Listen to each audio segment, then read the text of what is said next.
Welcome to the CCFR Radio Podcast, your source for news, updates, and stories from the CCFR.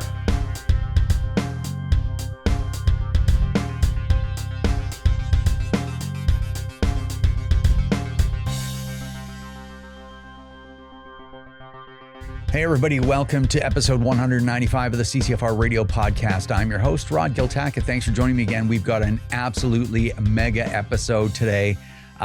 It's going to start with this national scandal that the CCFR and the Minister of Public Safety, 𝐥𝐞𝐠𝐚𝐥, has found ourselves in concerning this leaked audio of a conversation that the public safety minister had with a tenant who was also a gun owner. And it's a huge scandal. We're also going to talk about the government rolling out its first confiscation pilot project in Cape Breton. I've got all the details of how that's going to work and the problems associated with it. As well, Liberal Minister of Justice Sean Fraser defends Bill C5, one of the bills of the two bills, so C5 and C75. These two bills have resulted in a decade of crime, chaos, and mayhem and violence across the country. And this guy defended it this past week. I don't know what's going on there. Also, the Liberals are telling gun owners that the confiscation program is voluntary. Even the Prime Minister said it. We're going to have a look at that. And we've gotten a few misguided decisions in the Federal Court of Canada. I just want to talk about them for a second because it is mind-boggling what the courts are up to in Canada. Anyway, all that and more. CCFR Radio starts right now. 𝐂𝐂𝐅𝐑 has been a provider of trauma care training to military and police in Canada for nearly 2 decades. Now this emergency medical training is being made available to a wider audience through 𝐂𝐂𝐅𝐑's online courses. Go to 𝐂𝐂𝐼𝐼𝐷.com and use promo code CCFR30 to get 30% off. That's 𝐂𝐂𝐼𝐷.com. And thank you so much to our great friends over at Vortex Canada. They continue to support the CCFR podcast and the CCFR. Can't say enough about them. Check out all their great products at vortexcanada.net. That's vortexcanada.net. Vortex, the force of optics. Ready, aim, shop. Bullseye North is where passion meets precision. Discover a huge selection of top-notch rifles, accessories, and ammo. Whether you're perfecting your aim at the range or gearing up for hunting season, Bullseye North has you covered with free shipping on orders over 300, including ammo. Some exclusions apply. Check out bullseyenorth.com and remember to subscribe to their newsletter, bullseyenorth.com. A huge thank you goes out to our great friends over at the Saskatchewan Rivers chapter of Safari Club International. They do a lot of great work over there, including supporting the CCFR and the CCFR Radio Podcast. Check out all their great work at saskriverssci.com. That's saskriverssci.com. All right, we are back now. I've got some bad news to share with you right off the hop. Ms. Wilson will not be joining us in this episode. Yeah, I know. So I've been running around traveling for 8 days. I got home on Monday night late. Tracy's been running around like a maniac as well. Then this hot mic with, leaked audio with of the Minister of Public Safety, 𝐥𝐞𝐠𝐚𝐥, came out, and this Buyback pilot came out. All this stuff's happened. So Tracy and I, on top of all that stuff, have been running around like maniacs doing tons of interviews and having to respond to all kinds of requests for just commentary, right? So anyway, I phoned Tracy this morning to see what time we're going to record this because I'm way late. It's like Wednesday night right now, right? And I'm not even finished recording it, much less editing it and doing all the stuff and then submitting it. So I call her up this morning. I'm like, hey man, she's like, hello. Like, you sound like you're really sick. She's like, I can barely get out of bed. I'm like, don't worry about the podcast. I'll get it done. And the TV show, obviously, I'll get it done, get some rest, because it has been really crazy. So she's probably run down to the point where she can't get out of bed. Anyway, so in this episode, I have a lot of information for you. A bunch of it is out there circulating in the public. Some of it isn't yet. So it's all very useful. I'm going to try to rattle this stuff off as quickly as I possibly can and be as concise as I can. But there are some really interesting details that I want to share with you in this one. So I'm going to talk about this, the Buyback pilot. I'm going to talk about this big scandal, the hot mic scandal. And then I have a couple of other things to leave with you before I let you go at the end. Okay. So the Liberal government is rolling out its confiscation program, what they're calling a buyback. And it's funny because people like, don't use their language. It's not a buyback. They never own these things in the first place. Like, I know that. But on top of that, they're not only calling it a buyback, but they're saying you can return these firearms to the government for money. It's like, they were never yours. You never had them.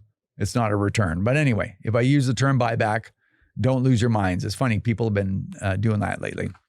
So the confiscation program is rolling out in the form of a pilot project in Cape Breton exclusively. Interesting. The reason why they're able to do that is they have full cooperation from the Cape Breton Police Service. And then somebody said, I don't know if this is true. And if it isn't, don't be like, you're spreading misinformation. I'm telling you flat out, I don't know it's true. But apparently there's some family connection between the police chief in Cape Breton and the Liberal MP there. If that's not true, I take it back right now, because I don't like even saying things if it's not verified, but that wouldn't surprise me because of all the people, all the law enforcement agencies saying, this has nothing to do with licensed gun owners. This is all wrong. We don't want any part of it and whatever. This little department's like, yes, we are proud to round up firearms from licensed gun owners, and none at all from criminals. Just kind of strange. And I think I had tweeted something. I said, I'm really curious at what point all of these different people, individuals in law enforcement, or if they will at all, get to a point where they're like, I'm not doing that. That's wrong. That's a waste of money. It's morally wrong, and I'm not doing it. So far, the OPP said they're not doing it. Probably a money thing, but you never know. They might be like, yeah, we're flat out not doing that because it's not right. Cape Breton, no, they're all in and they're proud. So I don't know, kind of interesting. So here are the details for this, what they call phase 2. The retail buyback, I think, was phase 1. This is phase 2. And I guess phase 3 will be the one for everybody across the country. So here are the details. I attended a technical briefing yesterday with public safety. Wilson was there, and our general counsel, Mike Loberg of Loberg-𝐥𝐿 in Calgary, was there as well. So the details are the Canadian Firearms Program, when this thing rolls out, is going to send out a letter to everyone that has a PAL. And it's going to say, there are all these prohibited firearms. You may own one of these things. Go to this web portal and check. And if so, you have to turn it in for compensation. Now, this is going to change. There's some things that are going to just blow your mind coming up in a second. And then so what happens is they have a web portal. It's all built. It's already available to the residents of the 3,100 firearm owners that live in the Cape Breton area already. But basically, when you go there, you put your PAL and all your personal information in there. It will access your records, and it will, this is my understanding from the meeting, is it will self-populate all of your restricted firearms. Remember, these are the ones that are registered that they know you have, like AR-15s or other registered, short-barreled semi-autos or long guns that are less than 26 inches in overall length that are registered as restricted. So restricted firearms are registered. They know you have them. Those will self-populate because you are turning those in. We know you have them, kind of thing, right? And then you can start filling out the rest of the form for all these non-restricted firearms that they don't know that you have that are now prohibs. So you fill all this stuff out, then you hit submit. So the rumors that were floating around that this program has a capped budget are true. So what the government has done is they said, we're allocating $742 million, and that is to compensate gun owners that register and whatever, put in for compensation, compensate them for their firearms if they turn them in for destruction. If you want to deactivate them, you can get reimbursed for the deactivation. So you're going to lose all the money on the firearm, but you're going to have to pay $400 to $700 somewhere in there, right? Let's say $500 to have this thing deactivated. If you're not sure what that is, they weld the action shut, weld a bunch of parts inside, weld the barrel, block the barrel somehow, so it actually isn't a firearm anymore. You can actually take your AR-15 and put it on the wall. It's like a $2,500 piece of art, I guess, for the wall of your home, not a firearm anymore. So anyway, they'll reimburse you for that deactivation, or you can export it, or you can turn it in for free. Now, the payments for the firearms come out of this budget, and the reimbursements for the deactivations come out of this budget. And apparently the retail buyback has come out of that budget as well, is my understanding. I could have that wrong, but that's what I think is going on, because they said that, the budget's already being accessed. When that budget money is gone, there are no more reimbursements for deactivations, and there are no more compensation for those firearms. So what they've done, and you've heard this before probably, but they're saying, hey, gun owners, run into that portal as soon as it's open as fast as you can, because you're competing with everybody else for compensation. So tell us what you have as soon as you possibly can. Send that information. But it's first come, first served. So if you're too far down the queue, you have told us everything that you have, and you aren't getting paid for any of it. You're going to turn it in for free, or you're going to have it, or you're going to pay $500, $400 to $700 to have all of those firearms deactivated out of your pocket, and you'll have to keep them that way. Very interesting. Or, of course, the alternative to that is be a criminal. And yeah, so for me, I told public safety, it's not them that are doing it. They're told to do something and they're doing that, right? It's the politicians. But I said, that scheme is diabolical, is what I said to them right there. And it is. It's it's evil. But anyway, it is what it is. Now I'm just going to skip ahead, because I want to tell you this kind of while we're at it. I had something else I want to tell you before then, but I'm just going to skip ahead. So we had the opportunity to ask questions, and I asked a fair amount of questions. And I'm going to share this information, and this information is going to blow your mind. So I said, okay, $742 million. Some of it's been spent already. You're going to reimburse for deactivations, and you're going to compensate for people's firearms. Now, bear in mind, some of these are 50 cals. These are $10,000 rifles. There's a couple of double barrel rifles out there that are worth $100,000 per gun. And it's my understanding that there's a guy somewhere in Canada that has a dozen of these things or something like that. And so that money is going to get burned up really quick. So I said, how many rifles are you guys budgeting to pay for? Because they've done some fairly complicated calculation. And what they told me was they are prepared to pay for 152,000 firearms. And I went, in total? I guess I'm paraphrasing myself now because I can't remember, right? Because I was writing things down. And they're like, yeah. And I'm like, what? There's somewhere around 90,000 ARs.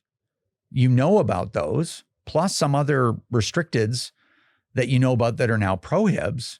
And the fellow from public safety said, yeah, we know those numbers. So we're going to pay for a total of 152,000 rifles or shotguns or whatever firearms. We know that there are 126,000 and change restricted firearms. So those are going to pop up on your portal, self-populate. And so those are all the ARs and all the other guns that are restricted by barrel length or by name or by overall length. And I'm like, okay, you're paying for 152.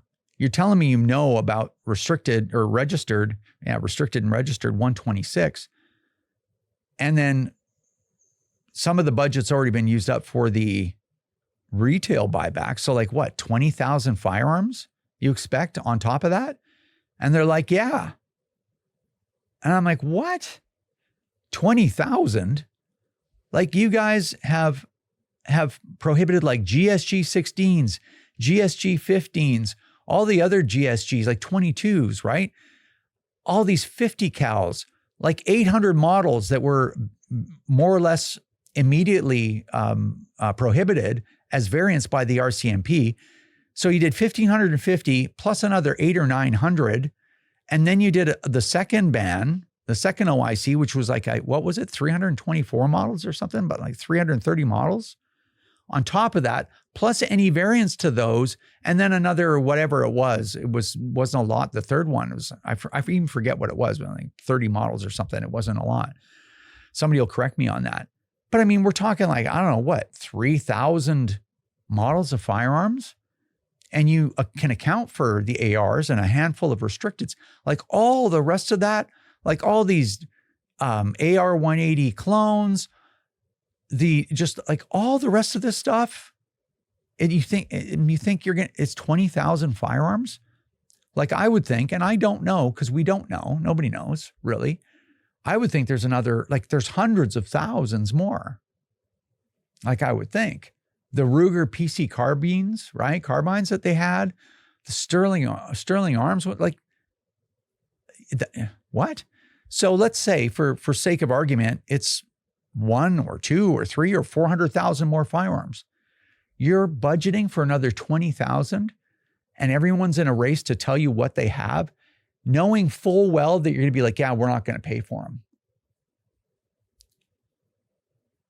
I don't know. And then all those people, even if they're like, okay, well, I'll disable them. It's like, well, yeah, you pay $500, $600, $700 out of pocket for every firearm yourself to disable it, and we'll let you keep that, or you just hand it in for nothing. Like, holy smokes, man. I was like, wow. I don't even know what to say about that. But they're like, oh, we're pretty confident in our numbers. I'm like, okay. I don't even know what to say about that right now, actually. Anyway,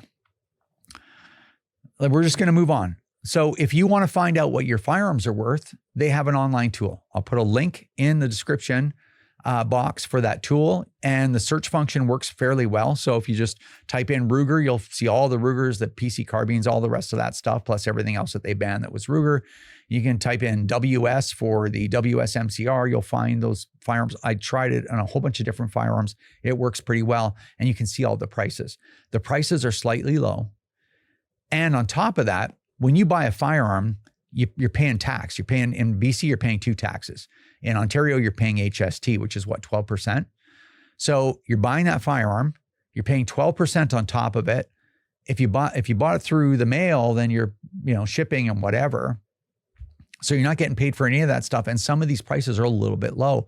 One that I found, and I know that there are others, but one that I found was the Sterling Arms R9 Mark I. So that's a really nice rifle, and people have been using that for competition shooting, and it runs about $1,800. The government says they're paying you $600 for it, and I brought that up. I said the R1 says $600, and they're like, yeah, we're pretty confident in the numbers that we got. I'm like, what? Like some of the others make sense. Some of the others are pretty close, but they seem to be close, but just slightly low. So the government's trimming a little bit of your money off, right, to help save them from this, horrible boondoggle that they're going to wear, this albatross that they're going to wear around their necks at some point, right? Politically speaking. And yeah, anyway, you can check all those prices. That's out there. So then I also found in their documentation, they say that the lower is considered the complete firearm. So that's interesting to me there too. So the lower is the complete firearm. And so I said, does that mean just when you say the lower, it's just a lower, like a stripped lower? Because if you think about it, it's just like, here's the lower, here's the piece. And then you add components to make a complete lower. But they seem, and I don't think I was getting any kind of, we weren't having a real good conversation. Like they didn't really know a stripped lower versus a lower. But anyway, I believe that what they're saying is all the lower parts have to be in there. If you have like a 𝐥𝐿𝐼 trigger or something like that, I'm sure you can remove that and put the old stock trigger back in there, and that's the same. Maybe it just sort of has to cycle. I don't know if you're familiar with an AR lower. You can push the hammer back with your thumb and pull the trigger and it slams forward. Maybe that's what they're saying. The uppers for ARs and specific firearms are prohibited devices like hand grenades and landmines, remember. So what I guess their idea is, you're giving the complete lower, that is the complete firearm, and you're turning in the uppers to have them destroyed so you're not caught with them. And they're going to destroy that for you for free. I guess you don't have to pay for that. So anyway, take from that what you will, but the lower is a complete firearm. The uppers are still prohibited. Now, the one thing, the Crusader Arms crypto.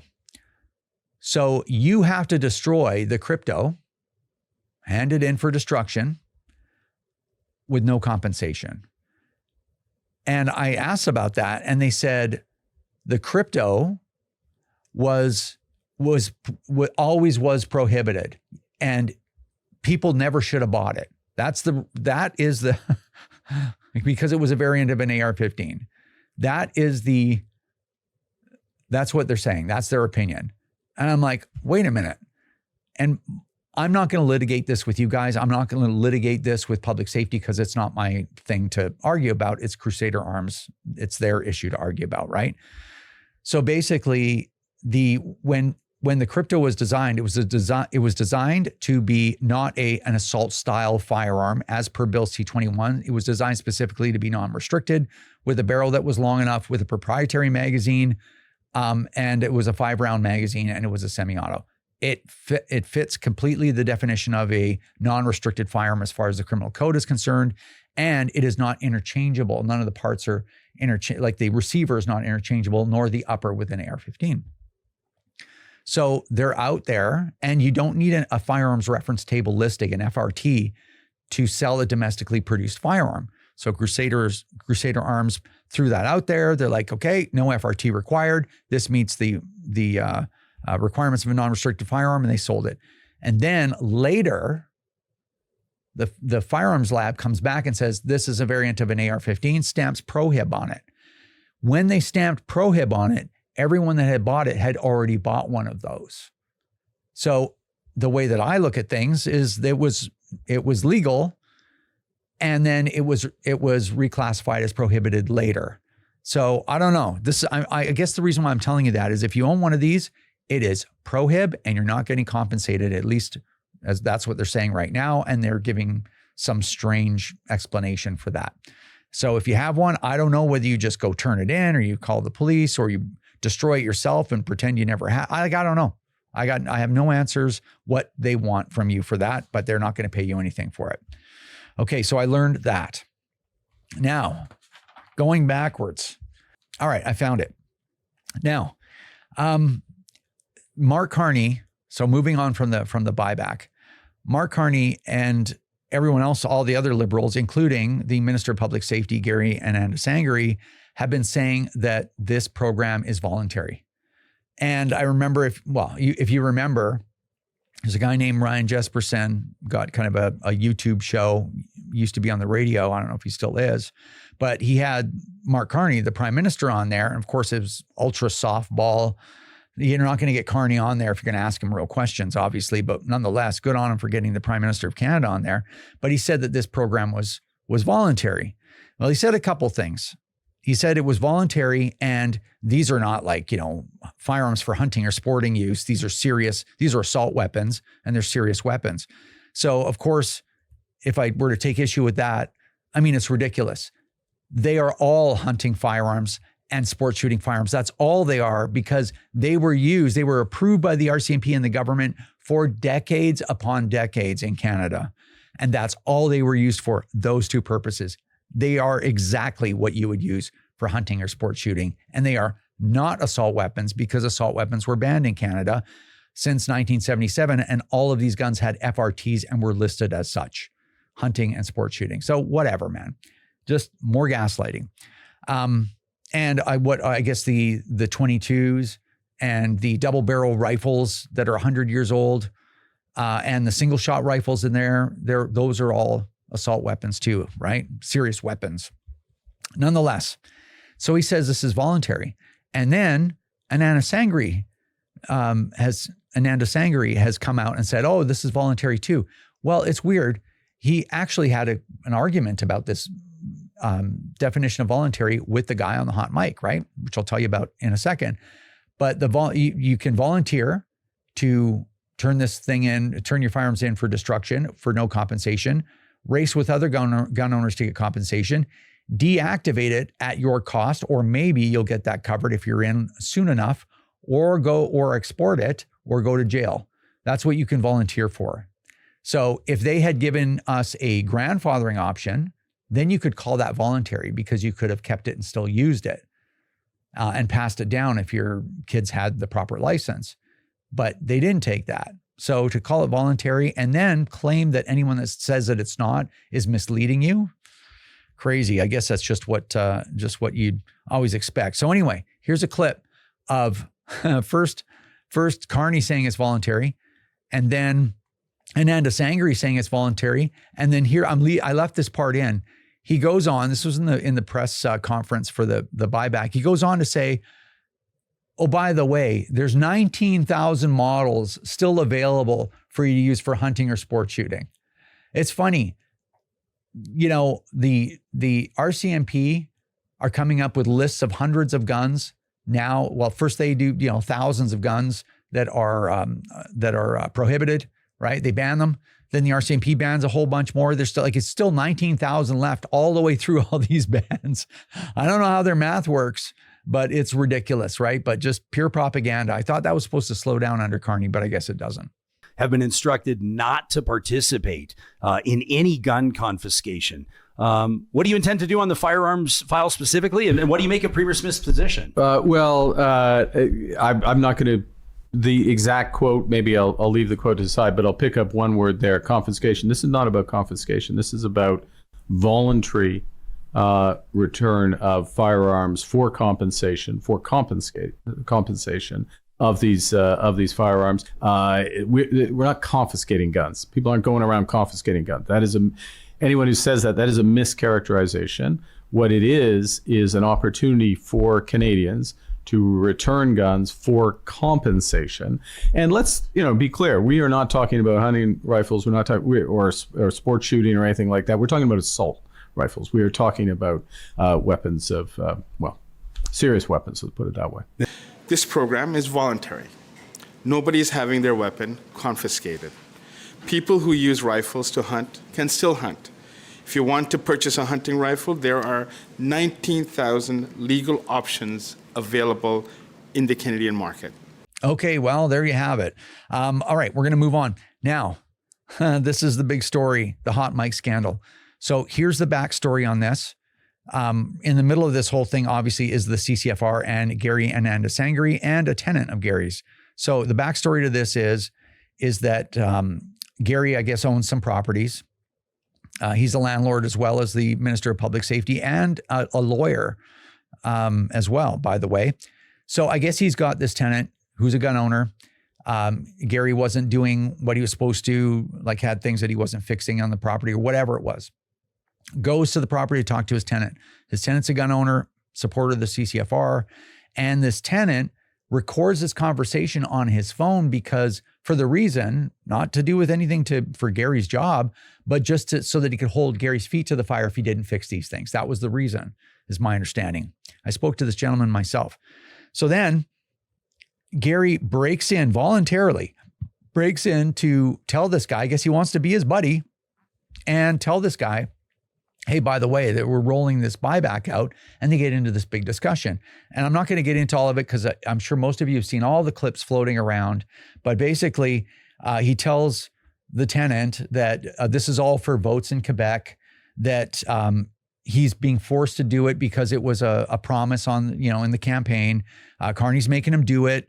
If he were to do it all over again, he wouldn't do this whole thing, wouldn't have done these bans. He would actually do bail reform and try to close down, fill the holes in the border, like just exactly what you should be doing. And he agrees that it's ridiculous. Like, don't even ask him to explain the logic. Like, liberals liberals tell the truth when they think no one is listening, right? And that's the only time they'll tell the truth. And then he's saying that it is voluntary, gets into this argument with the tenant.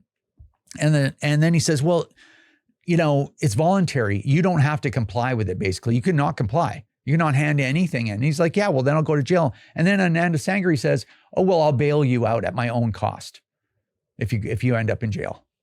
Like, what? So he's counseling someone to commit an offense. Number one, he's a lawyer. Probably should get disbarred for that. But what do I know?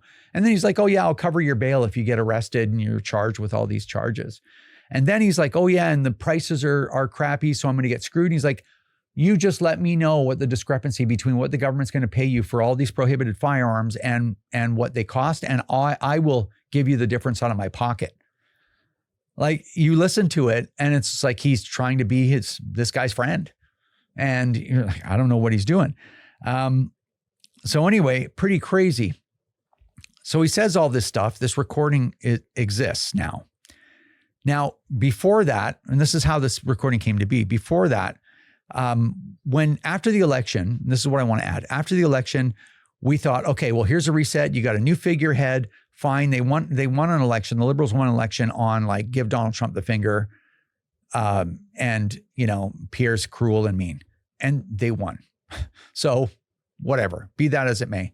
We looked at that and Carney actually committed that everyone has a place at the table, everyone who calls Canada home. And I'm like, okay, well, we have no choice but to take him at his word. So we're requesting meetings, ignoring us. We're requesting meetings, ignoring us. We're going through every channel we possibly can. Then we get a response like, yeah, you're not needed right now. So a couple of things were, so whatever. And then we're like, okay, we come out with this grandfathering thing. Like, hey, listen, meet with us.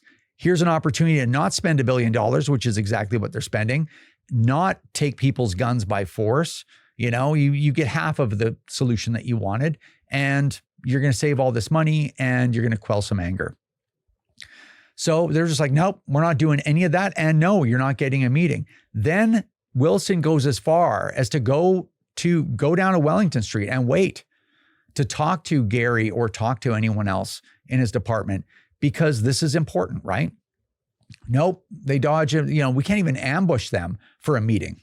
So it's like, okay, well, if they're going to act exactly like the old crew acted, then we got nothing to lose. So the gun owner that made that recording sent it to us to release it. And we did. And we released this thing. And of course, it set fire to Gary and Anna Sangari's career and the buyback. And it's been in the news cycle for 2.5 days straight, which is a long time in the Canadian news cycle. And oddly enough, probably reluctantly, most of the legacy media picked it up.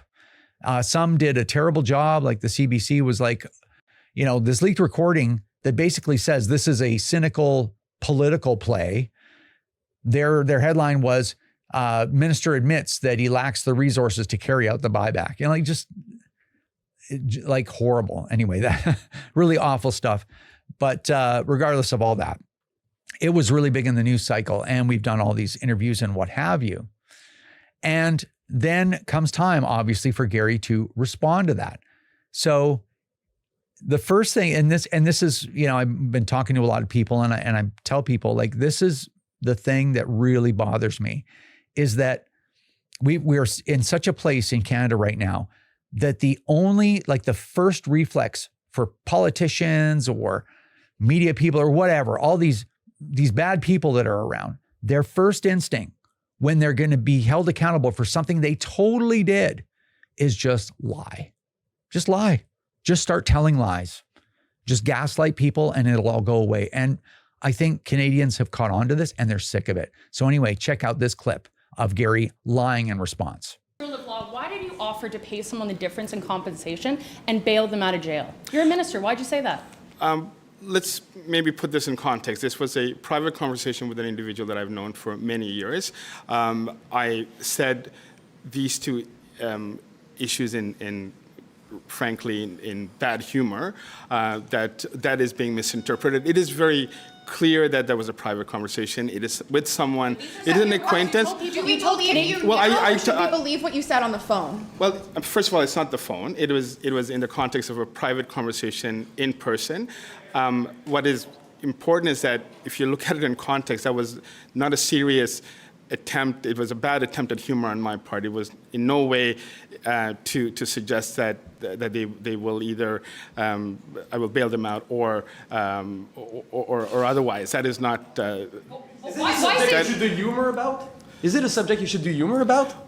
Let's look at the context of it. It was a 20-minute conversation. And I can't tell you that I don't like seeing that kind of thing, but yeah, I just, he's just getting lit up. So good on the media for doing your job. I'm going to say it, doing your job for once.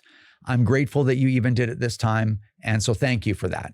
And I appreciate media bringing us on to talk about it because it's really a big deal. And also media has been bringing us on to talk about the buyback rollout, the confiscation program. So we appreciate that as well. But yeah, really getting roasted. And now I'm not going to play you all the clips because so many have been circulating around. You don't need to see them again. But here's a little bit of some clips a few clips I'm gonna show you because it's just amazing. And I'm gonna start with this one. Gary's getting lit up on the House of Commons so bad, they even actually pulled him off and had Ruby Sahota answer all these questions after. But he's getting lit up so bad. What does he do? He actually tries to make himself out as the victim of all this. Forget about what he said. Forget about him telling the truth when he thought no one was listening. He's actually the victim in all this. Member for Kamloops, Thompson, Nicola. The public safety minister told the truth. It's true. He spoke about how this confiscation buyback is an incredible boondoggle. Now let's actually hear what he had to say. This is the mandate I was given by the Prime Minister to complete this and not revisit this. It sounds like he doesn't even believe in this. So if the Public Safety Minister doesn't believe in this program, why are we spending $742 million taxpayer dollars to keep it going? Here, here. Great. The Honourable Minister of Public Safety. Mr. Speaker, I've addressed this issue a number of times, but let me just make it very personal, Mr. Speaker. The last 4 months in this role as Minister of Public Safety, I've received a great deal of vitriol from the gun lobby, Mr. Speaker. If you go into my social media accounts, you will see hundreds, if not thousands, of comments of hatred that's coming through the gun lobby, Mr. Speaker. What the party opposite is doing is reinforcing that. We have a serious plan to ensure that guns are off our streets. That's why we will be going forward and implementing this program, Mr. Speaker. I invite the party opposite to come on board and ensure that our streets are safe. Anyway, okay. I'm going to move on. But other than to say this whole thing has been fun, I'm glad we did it. And I'm glad we're holding someone to account for what they've said and what they've done. So that is one satisfying thing, despite everything else that's going on right now. Now, I've had you guys on, listening to me for a long time. I don't even like listening to me this long. So I'm just going to kind of rush through the last couple of things. So Sean Fraser, I'm sure you guys saw this. I'm not going to show you anything because I don't have it.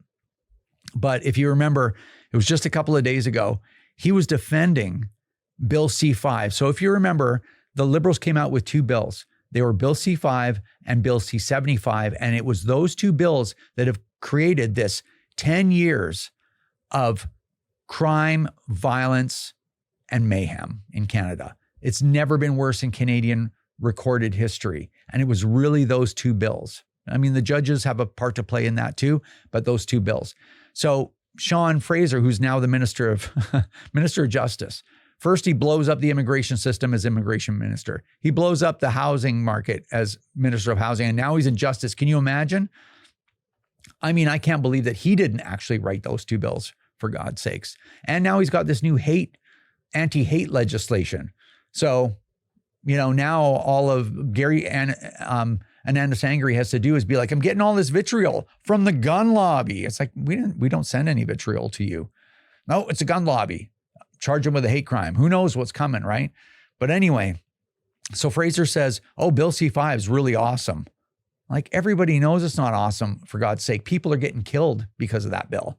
No, it's really awesome. And Pierre Poilievre just doesn't understand how great the bill is, right? I don't know if you saw that. I'm not going to find it now because I'm really low on time. But yeah, remarkable. Just the gaslighting and the lying is just remarkable. Anyway, just definitely worth mentioning. These people haven't learned a thing, and they're not going to stop. So anyway, last thing I wanted to cover with you was some wild court decisions. So I don't know if you remember, a little while back, I talked about the federal court ruling on a case that single-use plastics, in particular plastic straws and plastic shopping bags, for them to be prohibited and withheld from the population of Canada, from the citizenry, is a step too far. It's government overreach. And of course, when I heard that, my mind exploded. I'm like, wait a minute, CCFR versus Canada. You guys ruled that and we lost in the Court of Appeal too, by the way, that the government of Canada can use an order in council, right? Like just a legal instrument, no democratic process, just order in council to make multi-billion-dollar changes to the law, right? Like banning 3,000 models of firearms, and then roll out a compensation program all on an OIC. And that's completely fine. Even when the criminal code has a passage in there that's supposed to prevent that from happening, you're like, we can override that with an OIC, And the court's like, of course you can. That's not overreach. Taking property from hundreds of thousands of people and telling them that you're not even going to compensate them. You're just going to turn them into criminals if they don't do it. Even making them, if they want to try to stay away from being a criminal, make them pay $500 a gun out of their own pockets to deactivate them. And that's completely fine. But plastic straws, plastic shopping bags, that's where we draw the line. Well, another case has come out that is even worse, man. I don't know if you've seen this one. Check this out.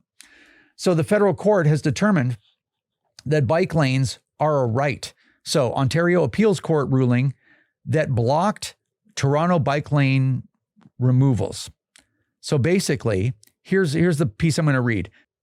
Justice Paul Chabas ruled on July 30th that the removal of certain bike lanes would, quote, put people at increased risk of harm and death, which engages the right to life and security of the person, end quote.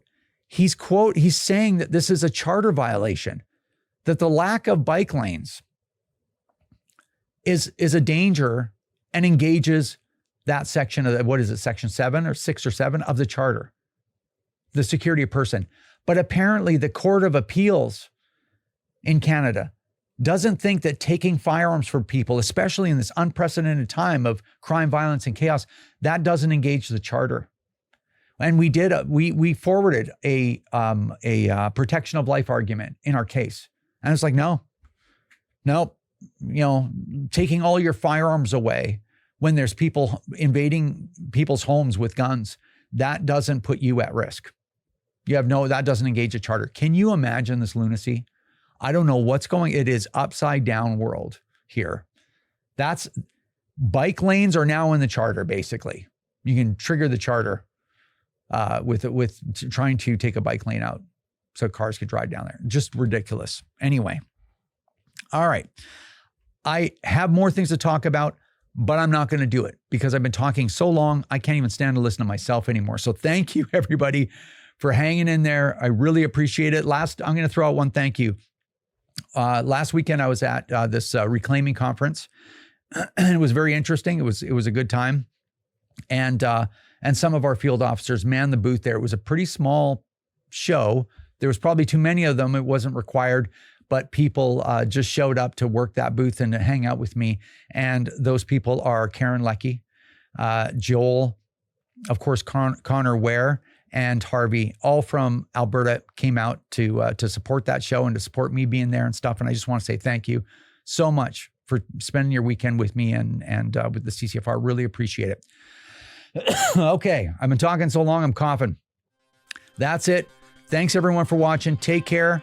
I guess we'll see you in the next one.